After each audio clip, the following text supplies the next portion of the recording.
E aí pessoal, tudo bem? Aqui Paulo Brainer, só avisando para vocês antes de começar a nossa aula que a vacinação contra a Covid-19 já está disponível para os adolescentes a partir dos 12 anos. Então não fica de fora dessa, pois é importante que todos estejam vacinados. A vacinação acontece todos os dias, de segunda a sexta, a partir das 8 até as 15 horas. Sábados e domingos, das 8 ao meio-dia, lá na quadra da Escola Pereira Carneiro. Os adolescentes que estão na zona rural devem procurar a unidade de saúde mais próxima e fazer o agendamento da vacina, tá? É importante que vá acompanhado de um responsável maior de 18 anos. Então, galera, tá esperando o quê? Vamos juntos combater esse vírus.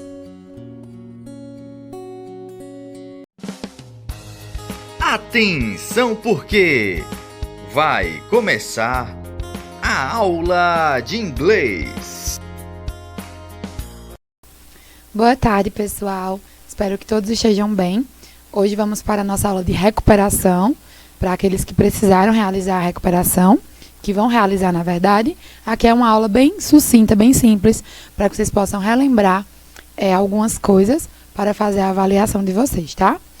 Nessa aula, os conteúdos que vocês vão ver são os substantivos contáveis e incontáveis e os pronomes relativos.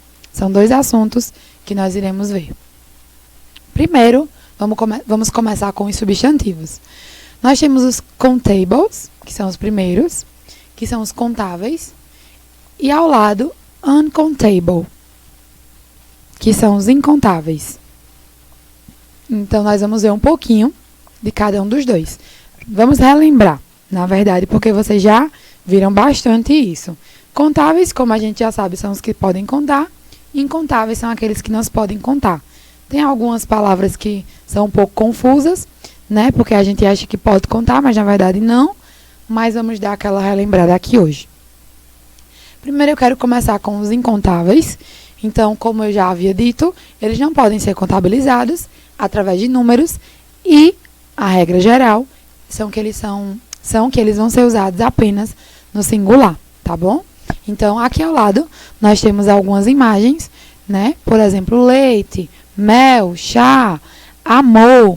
Então, tudo isso são palavras incontáveis. São substantivos incontáveis, tá certo? Temos aí em destaque a palavra love, que é amor, que eu quero que vocês tenham atenção a ela, porque eu já disse também aqui que são sentimentos. Sentimentos a gente não conta, tá bom? Nós classificamos como substantivos incontáveis. Não se pode contar os sentimentos.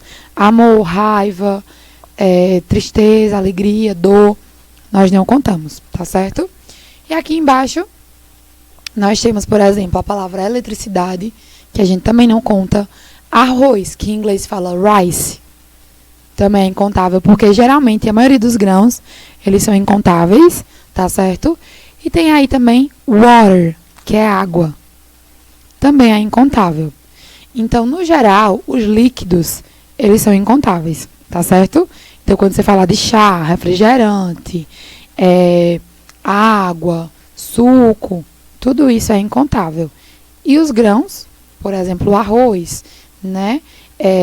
Farinha, açúcar, tudo é incontável. Falando agora dos contáveis, são aqueles substantivos que se pode indicar uma quantidade através de um numeral e eles têm uma forma no plural, tá certo?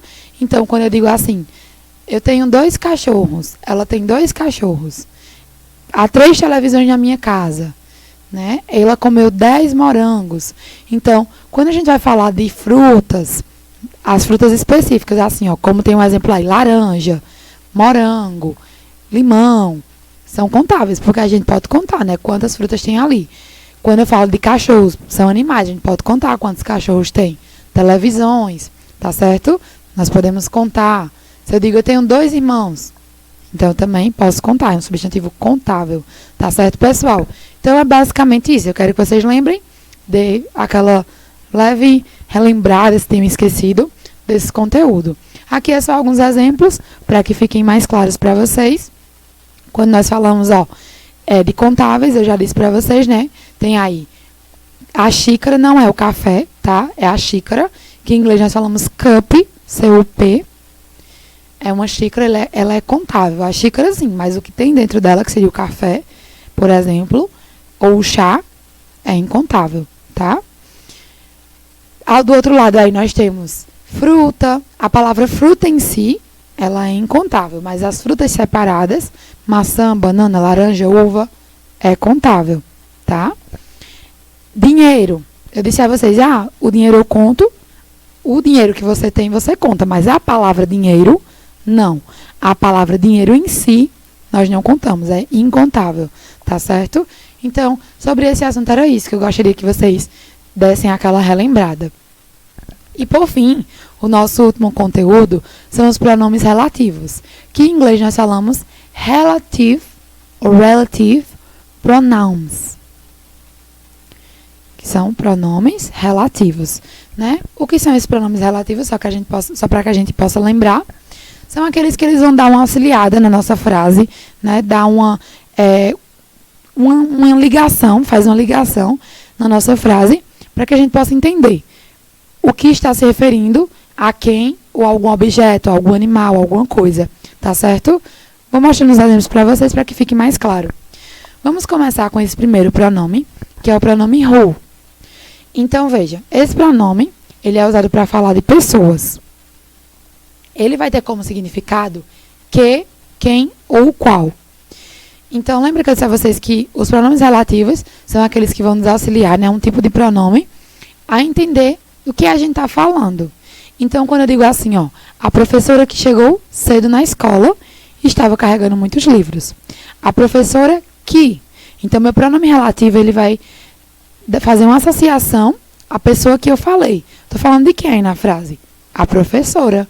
Então, a professora se encaixa em que classe de substantivo? Relacionada a pessoas, né? Então, quando eu falo de pessoas, eu vou usar meu pronome relativo who. Embaixo nós temos o where. Where. Se fala dessa forma. Ele é usado para falar de lugares, tá certo? Então, tem aí, por exemplo, o restaurante onde eu perdi minha carteira estava fechado. Então, o restaurante onde? Tá naquele lugar que eu perdi minha carteira. Então, quando você vai falar de lugares, nós usamos esse pronome relativo. Prestem atenção nesse aqui, que é o pronome whose, esse primeiro. Ele também é usado para falar de pessoas, mas cuidado, prestem atenção na diferença desse para o outro. Ele é usado para falar de pessoas, mas ele tem um sentido associado à posse, tá? A uma posse. Quando eu digo assim, as crianças de quem, cujo os pais estão indo viajar, vão ficar na casa da tia. Então, as crianças cujos pais, né? Eu estou falando daquelas crianças que estão relacionadas aos pais. Então, tem um sentido de posse, uma associação a alguém, tá certo? Por isso, nós usamos esse pronome relativo. Ele tem esse significado de cujo, ou cuja, ou também de quem. Esse aí embaixo é o pronome which. Ele é usado para se referir a animais e objetos. Quando eu digo assim, minha bicicleta, que tem 10 velocidades, está à venda. Né? Então, tem 10 tipos de velocidade diferentes, ela está à venda. Eu estou falando de quê na minha frase agora? De objeto. Eu poderia estar falando de um animal também, tá certo? O cachorro que eu perdi. Então, esse meu que aí, relacionado a objetos, animais, coisas, eu vou usar o pronome which. E por fim, nós temos o that. O that, eu costumo dizer que ele é um coringa, porque ele é usado para tudo. Objetos, animais, pessoas. Ele é o nosso famoso que, tá bom? Então, quando eu digo assim, o cara que eu estou namorando, ele é tão legal. Então, o cara que, esse meu que é o meu that, tá certo? O telefone que eu perdi era da minha mãe. Então, ele é um coringa, tá certo? Ele dá para usar tanto para objetos, animais e pessoas. Ele vai ter sentido e ele significa que. Tá certo, pessoal? Era isso que eu queria relembrar com vocês. Espero que vocês tenham entendido. Qualquer dúvida, volta um pouquinho o vídeo, vê novamente, para vocês revisarem melhor e entenderem melhor se não conseguiram prestar atenção em alguma coisa ou perderam algum detalhe. E, por fim, eu quero encerrar com uma frase. Nossa frase de hoje é com uma felicitação que eu desejo para vocês, né? Algo que eu quero falar para vocês é que vocês tenham um Feliz Natal e um Feliz Ano Novo. E como é que fala isso em inglês? Feliz Natal nós falamos Merry Christmas, and, que significa e. Feliz Ano Novo, é essa última frase aí, da última linha. Nós falamos Happy New Year, que é o Feliz Ano Novo. Então, eu espero que vocês tenham boas festas, aproveitem, descansem, tá certo? E também façam uma boa avaliação. Thank you, obrigada pela participação de vocês. Até uma próxima.